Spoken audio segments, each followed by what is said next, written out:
tip about law I can give is that always have an updated latest book. Okay, refer always latest book for law because एक दो attempt पुराना हो तो चलता है, but अगर दो अटेम्प्ट से आपको ज्यादा हो गया है then please buy a new book. Okay, otherwise क्या होगा कि आपके पास मल्टीपल अमेंडमेंट नोट्स होंगे and you will end up in confusion.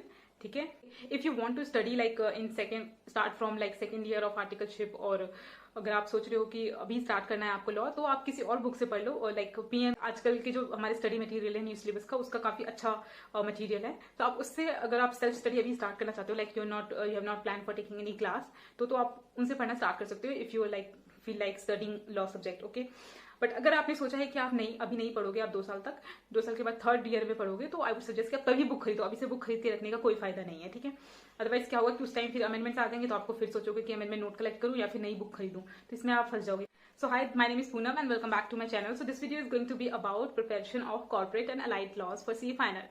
So let's begin. First I will start with books. So I really believe that ki most of us follow Munish Bhandari sir's book. Okay, I really believe that this book is the best. को पूरा law prepare करना हो या फिर revision करना हो, refer this book. ठीक है, एंड यस, जो उनकी क्वेश्चन एंड आंसर के फॉर्म में बुक होती है, मैं उनकी बात कर रही हूँ, not of like handbook जो आती है, that is for revision. Okay, so जो Q&A बुक है, आप अगर उसमें कुछ क्वेश्चन है, ठीक है, उस लॉ पे बेस्ड कोई क्वेश्चन है, तो try to do that at the same time. So उन क्वेश्चंस को आप बाद में करने के लिए मत छोड़ो कि पहले मैं सारे कंसेप्ट लॉ के जो हैं वो पढ़ लेती हूँ, क्वेश्चंस मैं बाद में करूंगी. ठीक है, तो ऐसा मत करना आप. ठीक है, बाद में क्वेश्चन करने बैठोगे तो लॉ भूल जाओगे, सो उससे कोई फायदा नहीं होगा. इसलिए अगर आपने लॉ पढ़ लिया, उसके साथ अगर क्वेश्चन है तो वो आप करके ही आगे बढ़ो. सो ऑब्वियसली स्टडी मटेरियल बिल्कुल भी पढ़ने की जरूरत नहीं है. ठीक है, कुछ तो आई थिंक पीएम भी देखने की जरूरत नहीं है, पीएम के सारे क्वेश्चन कवर होते हैं. Still have time. ठीक है, अगर आपके पास टाइम है तो आप पीएम पढ़ सकते हो. ठीक है, next about Swapnil Patni sir's charts. Okay, charts सारे चैप्टर्स के लिए अवेलेबल है, लॉ के जितने भी, चाहे वो कॉर्पोरेट हो या लाइव लॉज हो, सभी के लिए चार्ट्स उनके अवेलेबल है. उनकी वेबसाइट से डाउनलोड किए थे मैंने, मैं आपको दिखा भी दूंगी, अभी मेरे पास सारे हैं अभी भी. ठीक है, तो उस पर वो अब चार्ट्स आपने डाउनलोड कर लिया उनकी वेबसाइट से. अब आपको क्या करना है, रिवीजन वीडियो डाउनलोड करने हैं आपको यूट्यूब से, एंड उस रिवीजन के वीडियो के साथ साथ आपको वो चार्ट्स से रेफर करना है एंड आपको इस तरीके से रिवाइज करना है. तो इस तरीके से आपका अपने एक बार खुद बुक फिर से आपने एक बार पहली बार पढ़ लिया पूरा सिलेबस, उसके बाद आपका फर्स्ट रिवीजन हो जाएगा with revisionary videos and charts. मैं बताती हूँ आपको कि दर्शन खरे सर हैं एक, उनके भी काफी अच्छे चार्ट्स थे. ठीक है, जो कोई चीज जैसे फ्लो था जिसमें टाइम पीरियड इंक्लूड था किसी टॉपिक में, लाइक किसी का कोई प्रोसेस था, तो उसके लिए उनके जो चार्ट्स थे दर्शन खरे सर के, वो काफी अच्छे थे. ठीक है, तो उसके लिए मैंने वो रेफर किया था, दर्शन खरे सर के चार्ट्स. लाइक किसी में इतने दिन बाद ये होना है, ये प्रोसेस है, तो उसके लिए उनके चार्ट्स रेफर किए थे बिकॉज फ्लो चार्ट के फॉर्म में था. ठीक है, not in tableau. Like Swapnil sir के चार्ट्स में बहुत ही ज्यादा एक ही पेज पे सब इंक्लूड होता है, तो बड़ा ही ज्यादा कंफ्यूजिंग सा हो जाता है. छोटे छोटे लिखे होते हैं, तो इतना अच्छा विजुअलाइजेशन नहीं आता है. तो इस वजह से प्रोसेस के लिए एक अलग से ही था दर्शन खरे सर का, वो मैं आपको दिखा दूंगी. तो उससे भी काफी हेल्प मिलती है रिवीजन में. ठीक है, एंड रिटेन करने में भी ज्यादा हेल्प होता है. सो आईबीसी के लिए, इंसॉल्वेंसी एंड बैंक्रप्सी कोड के लिए आप देख लेना कि कहाँ से प्रिपेयर करना है. ठीक है, एंड उसके हैंडी नोट्स प्रिपेयर जरूर कर लेना बिकॉज वो काफी लंबा है. ठीक है, एंड उसके क्वेश्चंस आप अच्छे से देख लेना बिकॉज आजकल क्वेश्चंस भी काफी घुमा फिरा के आते हैं. लाइक फर्स्ट अटेम्प्ट में तो बड़ा स्ट्रेट फॉरवर्ड क्वेश्चन. वैसे तो सजेस्टेड है that you need to cover 100% of your syllabus. अगर नहीं होता है then please don't worry, it's okay अगर नहीं हो पा रहा है. ठीक है, अगर 80% भी कर लिया देन दैट्स फाइन. ठीक है, तो ये सोच के अपसेट मत होना दैट कि आपने 100% सिलेबस नहीं किया है. तो ऑब्वियस है कि कई सारे टॉपिक्स चैप्टर्स ऐसे हैं जो काफी लंबे हैं. ठीक है, but that covers less marks. So next I would talk about notes. ठीक है, in my case I prepare notes for some of the topics. ठीक है, जो लंबे लंबे चैप्टर्स थे, लाइक डायरेक्टर्स वाले चैप्टर के लिए मैंने नोट्स नहीं बनाए थे, कई जगह से मुझे मिल गए थे. ठीक है, जैसे कि मैंने बताया आपको कि दर्शन खरे के जो चार्ट्स थे, वो प्रोसेस, बिकॉज डायरेक्टर्स में काफी सारे पॉइंट्स ऐसे हैं जो एक प्रोसेस या टाइम लिमिट्स को दर्शाता है, तो उसके लिए वो चार्ट्स रेफर किए थे. वैसे डायरेक्टर्स के कोई भी नोट्स नहीं बनाए थे, लेकिन उसके अलावा अलाइड लॉज में सारे ही चैप्टर्स के नोट्स बनाए थे, सारे चैप्टर्स के. ठीक है, एंड उसके अलावा जो हमारे कॉर्पोरेट के हैं उसमें कई सारे चैप्टर्स हैं जो छोटे हैं, थोड़े अच्छे हैं, जिनसे क्वेश्चन आते हैं, तो उनके बनाए थे मैंने नोट्स. ठीक है, मैं आपको दिखा भी दूंगी. वैसे तो मैं सजेस्ट करूंगी that you should make notes. ठीक है, एटलीस्ट कुछ जो स्मॉलर चैप्टर्स है आप उनके नोट्स बना लो. ठीक है, 4-5 चैप्टर्स को छोड़ के जो काफी लंबे हैं, अब बाकी सारे चैप्टर्स के नोट्स बना सकते हो आप. ठीक है, तो नोट्स बनाने से क्या होगा कि बिकॉज कि आप जब लिख के खुद ही समझ के लिखते हो तो वो रिटेन करना ज्यादा ईजी होता है. ठीक है, आप अपनी लैंग्वेज में कोई चीज लिख रहे हो, कोई नोट्स बना रहे हो, तो that becomes easy to revise and retain. So उन नोट से क्या होगा कि वो एक तो हैंडी होंगे.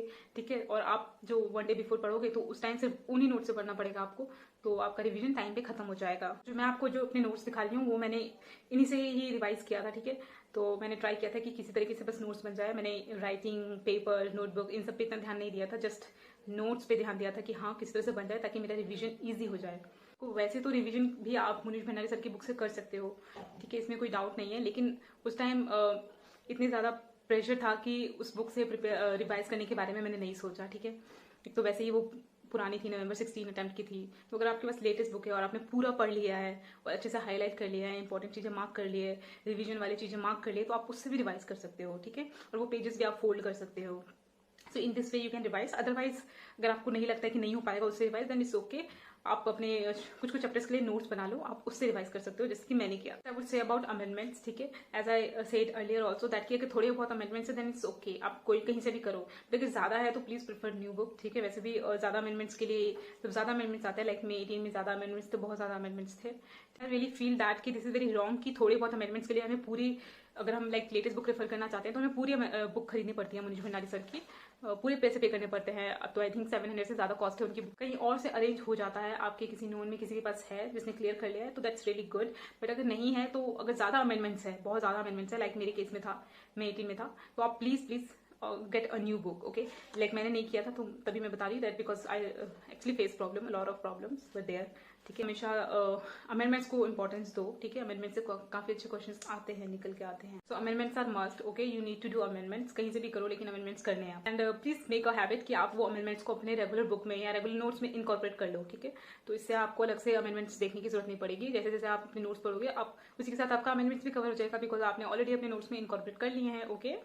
सो वैसे तो देखो क्लास की इतनी जरूरत नहीं पड़ती है, आप बुक से ही पढ़ के समझ सकते हो, लेकिन कुछ टॉपिक्स है जिसमें अंडरस्टैंडिंग चाहिए होती है, ठीक है। जैसे डायरेक्टर्स है, अगर आप उसके एग्जांपल्स के साथ करते हो, लाइक क्वेश्चंस के साथ करते हो, तो वो समझ में आ जाता है। लेकिन जैसे सेबी और फीमा जैसे चैप्टर्स है, इसके लिए तो आपको किसी न किसी की हेल्प की जरूरत पड़ेगी कि कोई आपको समझाए। तो और ये टॉपिक्स काफी लंबे भी है, दोज आर इंटरेस्टिंग टॉपिक्स, ठीक है। वो अच्छा लगता है पढ़ने में, जानने में, सेबी के बारे में और फीमा के बारे में, बट इतना टाइम नहीं होता कि हम इतना दे पाए। अगर आपने पहले से किया है दैट्स रियली गुड, अगर नहीं किया है तो फिर आपको किसी न किसी की हेल्प जरूरत पड़ेगी, हेल्प की। तो आप किसी न किसी फैकल्टी का आप वो क्लास देख सकते हो जिन्होंने कम टाइम में पूरा सिलेबस पढ़ाया हो अच्छे। You can refer any class of any faculty जिन्होंने कि कम टाइम में वो पूरा टॉपिक कवर किया। तो अपनी पटनी सर ने सेबी का काफी अच्छा कवर किया हुआ था एक वीडियो में, कम टाइम में। So that was really helpful, okay. And FEMA का मैं देखने बैठी थी, दर्शन खरे सर का, लेकिन वो बहुत ही बेस स्टार्टिंग से हिस्ट्री से चलते हैं, तो उस चुके में गया तो बहुत ज्यादा टाइम कंज्यूमिंग था, ठीक है।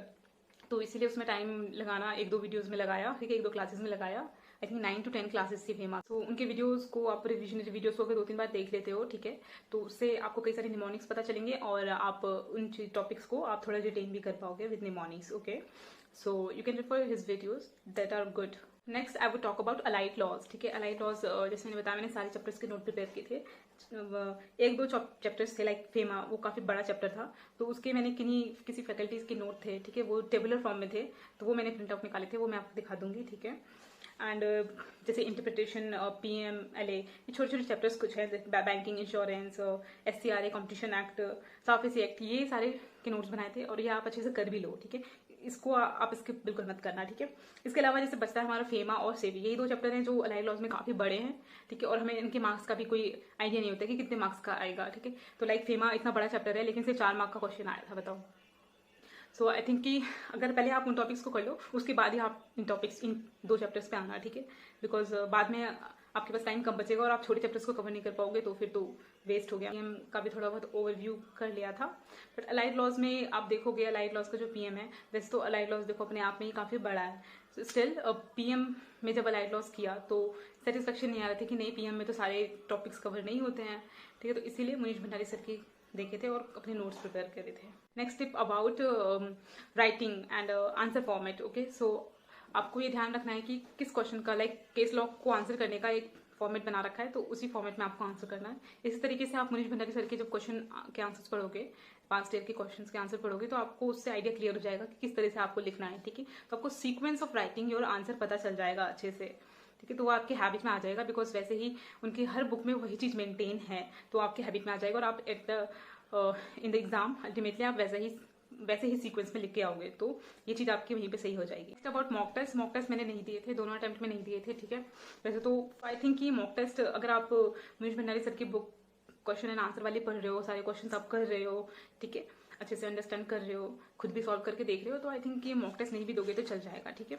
इफ़ यू वांट आप दे सकते हो, अदरवाइज अगर नहीं भी दे पाते हो तो it's okay, just focus on your preparation and your revision. I think अगर आपको लॉ क्लियर है, ठीक है, क्या कहना चाहता है वो लॉ अगर क्लियर है तो आप उसे अपने वर्ड्स में चाहे कैसे भी लिखो, वो लॉ तो सेम ही रहेगा, ठीक है। सो you will score marks for that, okay, even if you write in your own language. So that's it for this video. I'll see you in the next video. Till then, bye bye and take care, and I wish you all the best for your exams. Bye.